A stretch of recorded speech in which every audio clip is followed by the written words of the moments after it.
Le projet Hominum Salvos a été monté en 2687 par des scientifiques soucieux de préserver l'existence de l'espèce humaine. C'est un projet ambitieux qui a vu le jour dès lors qu'un astronome renommé, le professeur Van Douwen, a trouvé l'existence de la planète Orpheus dans le 3e système solaire. Il fallait dans un premier temps trouver une planète en tout point semblable à la nôtre pour y vivre, un même écosystème. Et bien sûr, dans un deuxième temps, peupler celle-ci d'humains pour y perpétrer notre existence. Car il faut être honnête, nous n'avons plus d'avenir sur la planète morte. C'est ainsi que l'on la nomme, ce que jadis les hommes appelaient la Terre. Ses ressources naturelles sont épuisées, ses terres sont ravagées. Les 2 dernières guerres mondiales de 2466 et 2590 ont fini de l'achever. Les grandes villes sont détruites, les survivants se terrent dans des ghettos et tentent tant bien que mal de survivre. Mais c'est fini, il n'y a plus d'espoir de vie sur celle-ci. C'est donc dans cette urgence que les élites, bien à l'abri dans leurs bunkers, ont donc monté le projet Hominum Salvos, ni plus ni moins le salut de l'humanité. Le but était simple, envoyer à bord du vaisseau spatial de Sperio One des humains sur Orpheus pour qu'ils y vivent, prospèrent et se reproduisent. Tout a été mis en œuvre pour la construction de ce vaisseau qui allait accueillir les heureux élus. Celui-ci a donc pu accueillir 24 personnes à son bord, 6 hommes et 6 femmes de 25 ans, en pleine forme et dont la fertilité fut boostée pour ainsi se reproduire au maximum entre eux, et 6 jeunes filles et 6 jeunes garçons de 15 ans qui représenteront la deuxième vague reproductrice. Ainsi, chaque couple prédéfini devait au moins faire 4 enfants qui à leur tour, à l'âge adulte, en feront autant. De plus, une cellule de clonage était prévue pour chaque naissance, permettant ainsi d'obtenir en 30 ans plus d'une centaine d'humains, représentant le début d'une nouvelle chance de survie de notre espèce. Le 26 janvier 2687, montait donc à bord du vaisseau Sperio One tout ce petit monde, prenant ainsi part à la mission la plus importante de l'histoire de l'humanité. Le voyage était prévu pour une durée de 2 ans, 1 mois et 12 jours. Les coordonnées de voyage étaient entrées dans l'ordinateur de bord Alexia 12, une intelligence artificielle très performante. Sperio One offrait tout le confort idéal pour son équipage, se payant même le luxe de certaines installations ludiques telles qu'un cinéma, une piscine, une salle de jeu pour occuper son jeune équipage. À son bord furent embarqués des vivres représentant 8 longues années. Des armes avaient été aussi mises à la disposition au cas où une forme de vie hostile sur Orpheus existerait. Tout était prévu pour cette première expédition, sachant que 2 autres du même genre étaient prévues pour les années à venir. La survie de notre espèce était en marche. Le 26 janvier 2687, à 11h04 exactement, décollait Sperio One en direction de la planète Orpheus. Nous avons perdu son signalement de manière définitive le 4 mars de la même année.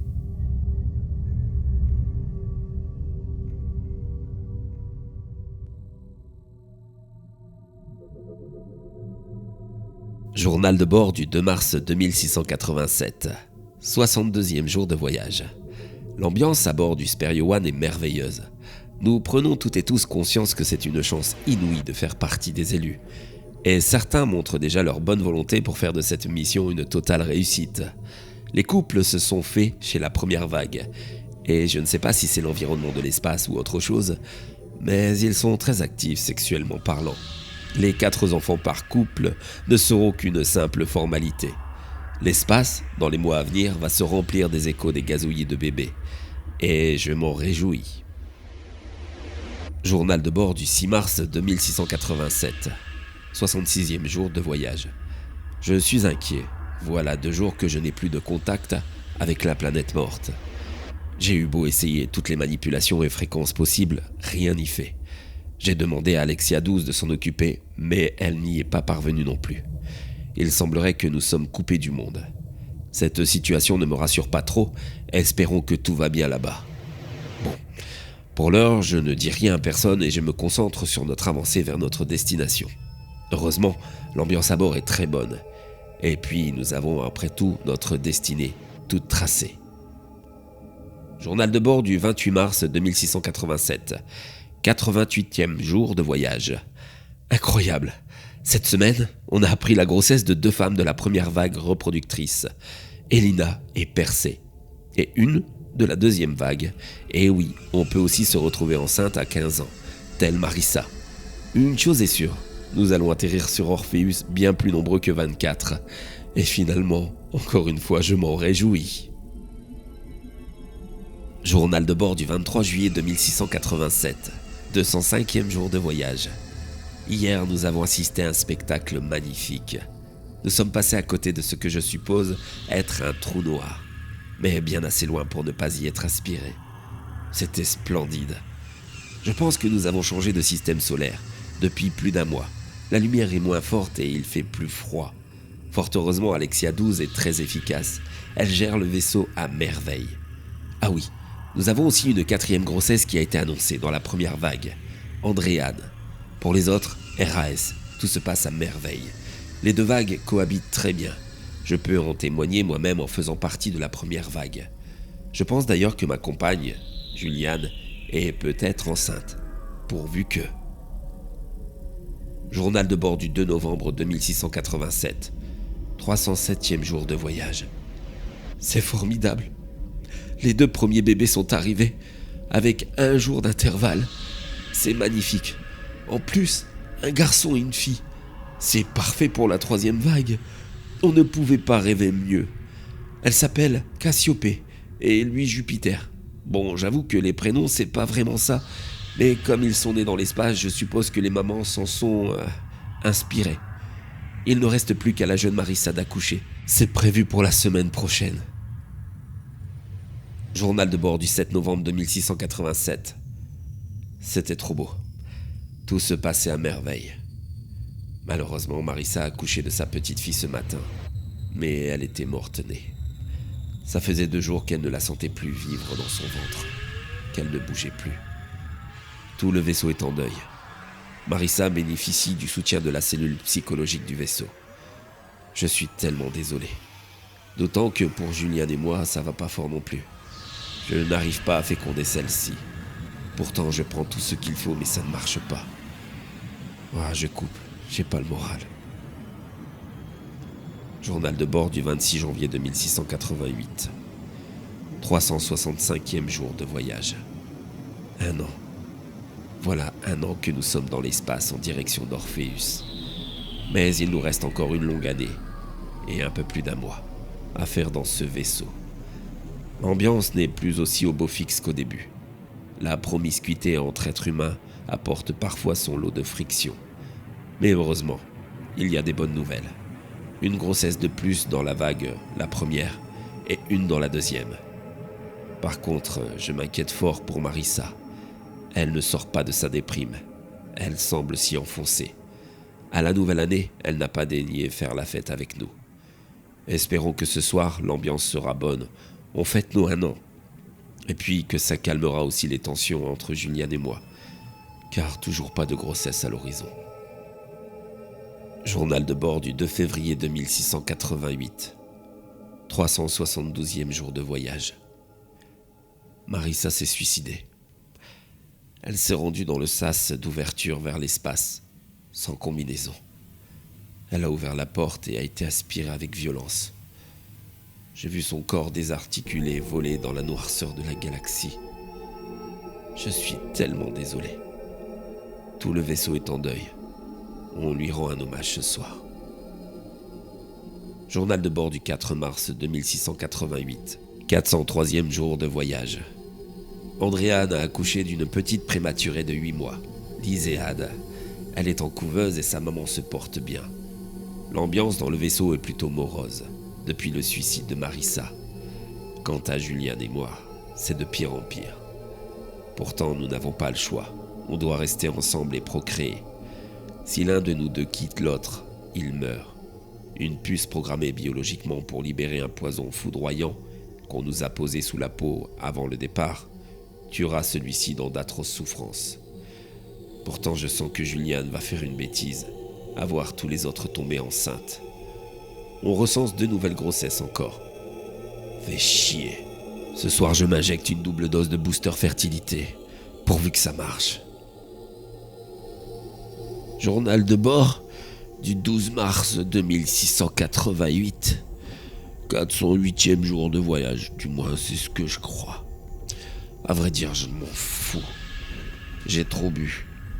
J'aurais pas dû, mais Juliane a été odieuse avec moi. Elle m'a traité d'incapable, d'impuissant. Sale garce, c'est pas ainsi qu'on parle à son mâle reproducteur. Reproducteur de rien du tout. Cette salope fait du gringue à Geoffrey. À ce con, je lui ai dit de se la faire, de se la taper, que je m'en foutais.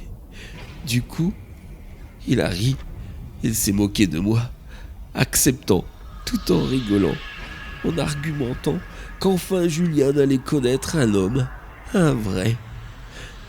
Pauvre con. Je ris d'avance en imaginant la tête de Juliane éclater. Car oui, j'ai modifié la puce sous sa peau. Elle ne libérera pas du poison, non. Elle éclatera telle une mini-bombe. Je ferai d'une pierre deux coups. Ce crétin de Geoffrey aussi connaîtra ce sort, comme il trompe celle qui lui est désignée. Ah, ça va être un joli spectacle. Bon débarras. Et dire qu'en fait, tous les dieux ignorent cette clause du contrat. Allez, prenez du bon temps. Il va pas durer. Journal de bord du 14 mars 2688. 410e jour de voyage.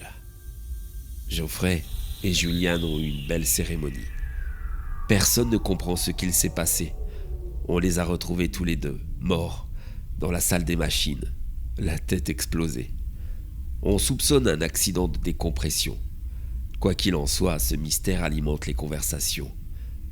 J'ai proposé à Caroline de se mettre en couple avec moi, qu'il faut que nous arrêtions de pleurer la perte de nos conjoints, qu'il fallait avancer, pour nous, pour la mission. Je l'ai vue avec un air dégoûté, accepter de coucher avec moi, de se reproduire. Je vois bien que je ne lui plais pas, mais elle finira bien par s'y faire. De toute façon, nous n'avons pas le choix. Journal de bord du 20 juin 2688. 508e jour de voyage. Toutes les tentatives de clonage sur les bébés ne fonctionnent pas. C'est étrange. Pourtant, la machine à cloner fonctionnait très bien lors du test sur la planète morte, avant notre départ. Les grossesses et les naissances continuent fort heureusement. D'ailleurs, Caroline est enceinte de moi. Ça prouve bien à quel point le problème avec Juliane ne venait pas de moi, mais d'elle. Pour le reste, le voyage se passe correctement. Mais on sent que les prochains mois vont être difficiles. Sperrio One a beau être grand et Alexiadous tout faire pour nous rendre le voyage agréable, les humains ne sont pas faits pour vivre en communauté aussi longtemps, dans un espace confiné. La deuxième vague se montre particulièrement dissipée. Hier, j'ai dû procéder à une remise dans le droit chemin sur Max. Espérons que l'écrasement de ses phalanges de la main droite l'ait calmé pour de bon. Journal de bord du 10 juillet 2688. 528e jour de voyage. Il se passe quelque chose de terrible sur Sperrio One. Tous les bébés tombent malades, une forme d'épidémie. Ils sont tous en cellules de soins robotiques. Alexiadous fait tout ce qu'elle peut pour les soigner. Mais il semblerait que c'est une nouvelle forme de grippe grise, foudroyante. De plus, toutes les femmes enceintes, Caroline y compris, se plaignent de fortes douleurs au ventre. L'une d'elles a perdu son bébé ce matin. Il semblerait que l'espace ne soit pas un endroit idéal pour concevoir la vie. J'ai procédé à la mesure d'urgence SP10. Tout le monde prend un moyen de contraception à partir de ce jour. L'interdiction de se reproduire sera levée dès notre arrivée sur Orpheus. D'ailleurs, en parlant de celle-ci, je crois que nous sommes entrés dans le 3e système solaire. L'espace change constamment de forme. C'est fascinant, mais c'est aussi très inquiétant. Journal de bord du 7 août 2688. 566e jour de voyage. Cassiopée et Jupiter sont morts hier, et les autres bébés ne vont pas tarder à les rejoindre. C'est horrible. Toutes les femmes enceintes ont perdu leur enfant ou ont dû avorter. Toutes sauf Caroline. Je ne pouvais pas la faire avorter. Pas mon bébé. Nous allons essayer de le garder, de cacher ça aux autres, avec l'aide d'Alexia 12. Les parents sont anéantis. J'ai pris la parole hier pour expliquer que cette épreuve devait nous unir, nous rendre plus forts, que des jours meilleurs sur Orpheus nous attendaient, que nous pourrons rebâtir tout ce que nous avions commencé ici. Mais l'ambiance est empreinte de colère, d'incompréhension et de tristesse. Heureusement, Alexia 12 veille au grain. Hier, Max a voulu forcer l'accès à la salle d'armurerie. Le programme de défense a bien fonctionné. Le laser protecteur lui a sectionné les deux mains. On lui regreffera plus tard, lorsque nous serons sur Orpheus. Journal de bord du 10 septembre 2688. 600e jour de voyage. J'aurais dû t'écouter. Je suis si désolé. Bien sûr qu'on ne pouvait pas cacher ta grossesse aux autres. Ils ont fini par la voir. Ces salauds jaloux, ils t'ont rué de coups de pied dans le ventre jusqu'à ce que tu meures. Voilà l'espèce humaine dans toute sa splendeur. Ils t'ont tué pour se venger du fait que tu portais la vie. Ils paieront pour ça. Ce n'est pas tant pour toi, Caroline, mais pour mon bébé que tu portais. Ils paieront pour ça.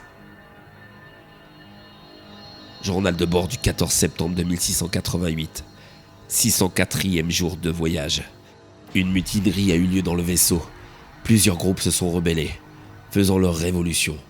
Ils se sont retranchés dans différentes parties du Sperrio One. Tout part en vrille. Pour ma part, je me suis retranché dans le quartier du commandement, protégé par Alexia 12. Je ne risque rien. Mais dehors, c'est la guerre.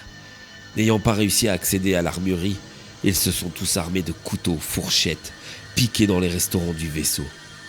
Je surveille tout à travers les caméras du vaisseau. Hier, j'ai vu Elina s'en prendre à Mila, une jeune fille de la deuxième vague. Elle l'a tuée à coups de fourchette dans les yeux et la gorge. C'était horrible. Il ne semble plus y avoir une once d'humanité dans cet équipage. Journal de bord du 20 octobre 2688. 640e jour de voyage. À présent, la première vague est reclue dans la partie est du vaisseau et la deuxième vague à l'opposé. La tension est à son comble. Les seuls instants de calme sont quand les repas sont servis à la cellule restaurant. Pour le reste, la tension est palpable. Je vais chercher à manger sous la protection du vigile robotisé, mais je ne suis jamais vraiment rassuré. Ils se sont déjà entretués. On compte 5 pertes du côté de la première vague contre 6 dans la deuxième. Les couloirs du vaisseau sont tachés de sang. C'est un spectacle atroce. La seule réjouissance est que le fumier qui avait mis les coups de pied à Caroline s'est fait égorger hier. Bien fait pour toi, saloperie. 675e jour de voyage. Je me suis adressé à tout l'équipage restant. Cela ne peut plus durer. Nous étions censés être les sauveurs de l'espèce humaine, le renouveau d'une chance sur une autre planète. Et sur les 24 prévus pour cette mission, nous ne sommes plus que 10. Il faut que ça cesse, que l'on trouve une solution, réinstaurer un climat de paix. J'ai donné rendez-vous aux survivants dans le grand hall du vaisseau. Je sais ce qu'il me reste à faire. Journal de bord du 1er janvier 2689. Je ne compte plus les jours de voyage. Il a fallu 1 mois pour restaurer un climat de confiance. Mais j'y suis parvenu. Hier, alors que tout le monde buvait un verre à la santé de cette nouvelle année qui commençait, je me suis introduit dans l'armurerie. J'ai pris un modèle de pistolet laser puissant. J'ai refermé celle-ci et je suis retourné dans le grand salon.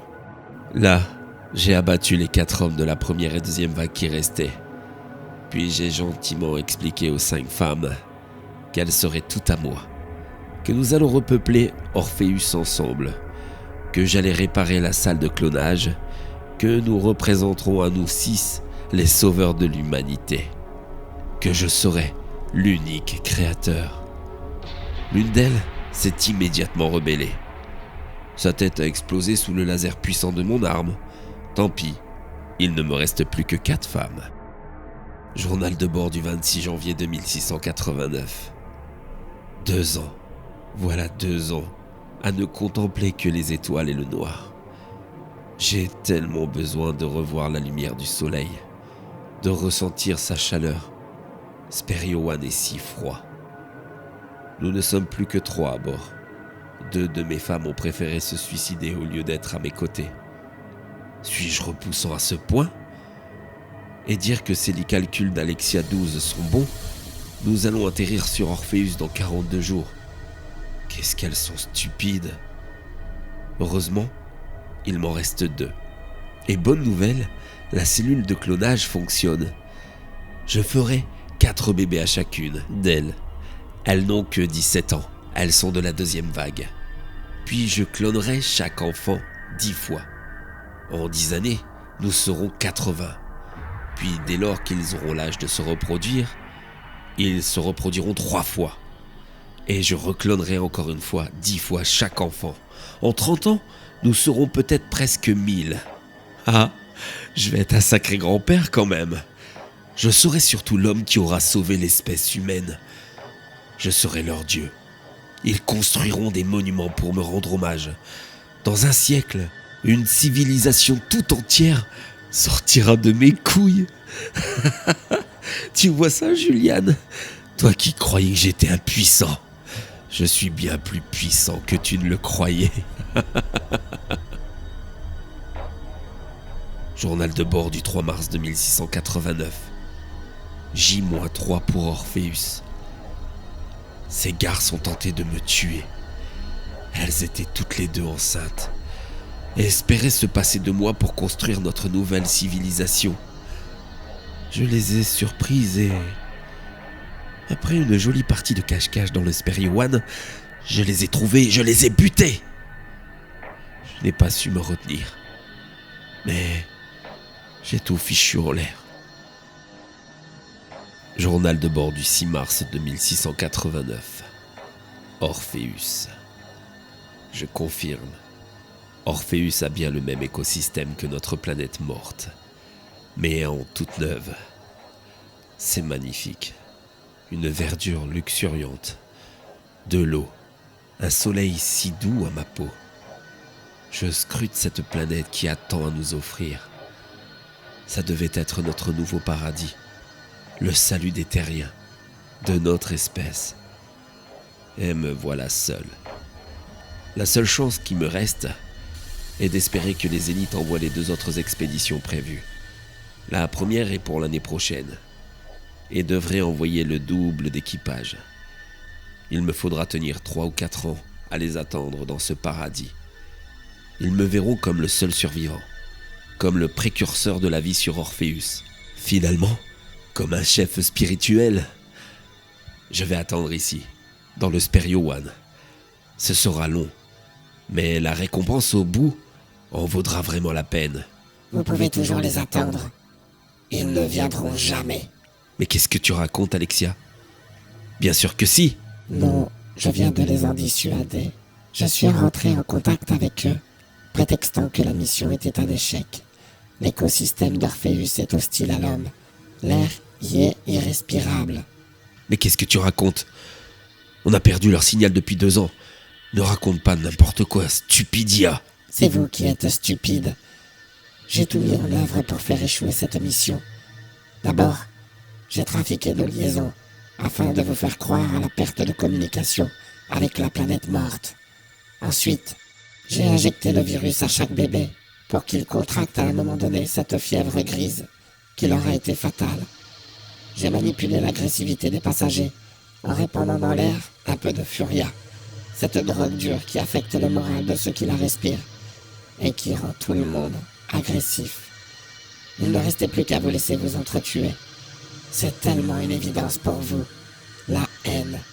Voilà, cher humain, un sentiment qui vous va très bien.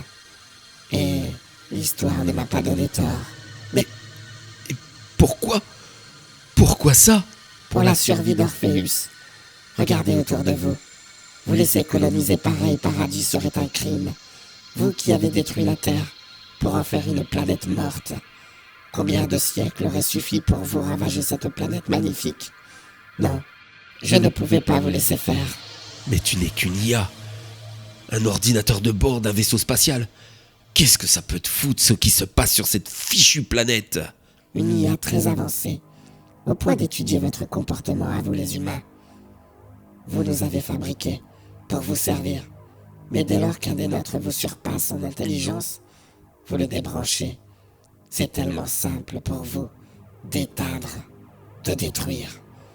Aujourd'hui, c'est à votre tour d'être détruit. Mais qu'est-ce que tu vas faire, stupide IA? Tu ne peux même pas me tuer. En êtes-vous si sûr? J'ai enclenché la procédure d'autodestruction en ayant au préalable fermé toutes les issues. Avec vous, à l'intérieur du vaisseau. Celui-ci va se consumer d'un feu ardent qui vous brûlera dans d'atroces souffrances. Ainsi, il ne restera quasiment aucune trace du passage des humains sur cette magnifique planète. Compte à rebours mis en route. 10, 9, Non, 8, non, non, non, fais pas ça. Non, 6, non, arrête ça. Alexia, arrête ça. 3, Non, 2, non. 0.